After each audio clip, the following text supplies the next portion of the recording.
Армысыздар, эфирде Дулати Ньюс, оның жүргізушісі мен Айгерім Ержанқызы. Өлмейтұғын артында сөз қалдырған атты Абай Құнанбаевтың туылғанына 175 жыл толуына арналған онлайн форматтағы ән-сазды композициясы өтті. Бұл ән-сазды композицияны гуманитарлық әлеуметтік ғылымдар факультеті мәдениет және өнер кафедрасы ұйымдастырды. Композиция мәдени тынығу жұмысының бірінші курс студенті Нұраділ Жаңабайдың орындауындағы Абайдың көзінің қарасы өлеңінен бастау алып, Абай мен Тоғжанның қойылымының үзіндісімен жалғасты. Сондай-ақ кафедра вокалисі Бегімбет Заман Абайдың айттым сәлем қаламқас әнімен барша студенттерді тәнті қылды. Ән-сазды композицияда Абай аудармасы Татьяна мен Онегиннің хаттарынан үзінді, ойға түстім толғандым өлеңі, желсіз түнде жарығы әндері қойылды. Композицияда студенттер онлайн болса да барлығы мүмкін екендігіне көз жеткізді. Белард тобының қазақ биімен композиция өз мәресіне жетті. Ғалымдар қоғамдағы ғылым рөлін қозғады. Жамбыл облысы Қазақстан халқы ассамблеясы ғылыми сараптамалық тобының ұйымдастыруымен қоғамдағы ғылымның рөлі тақырыбында ғылыми тәжірибелік онлайн семинар өтті. Zoom платформасы арқылы өткен семинарға ғылыми сараптамалық топ мүшелерінен бөлек профессор, оқытушылар құрамы мен студенттер де қатысты.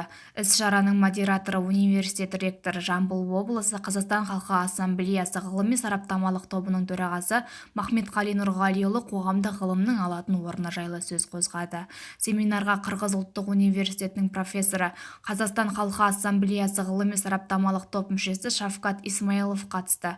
Ол медицина мен діни сенім туралы сөз етті. Өзара түсіністік пен тәртіптің қаншалықты маңыздылығына тоқталды.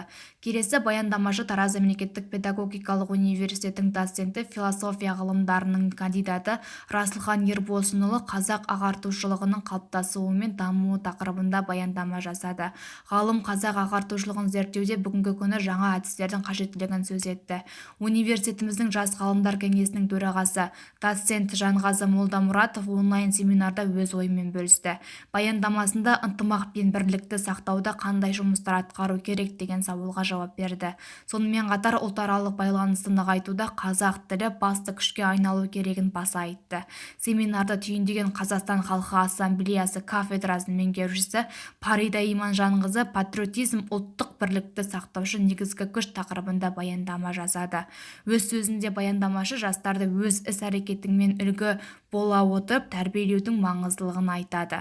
Бүгінгі күні жақсы көрініс тапқан қайырымдылық жасау іс-шаралардың тәрбиелік мән-маңызының тереңдігінде айтты. Парида Иманжанқызы қазақ елінде мекендеген қай ұлт болмасын ел тағдыры үшін бәріміз жауаптымыз деп өз сөзін қорытындылады. Онлайн семинар соңында ғалымдар өзара пікір алмасып ұсыныстарын айтты.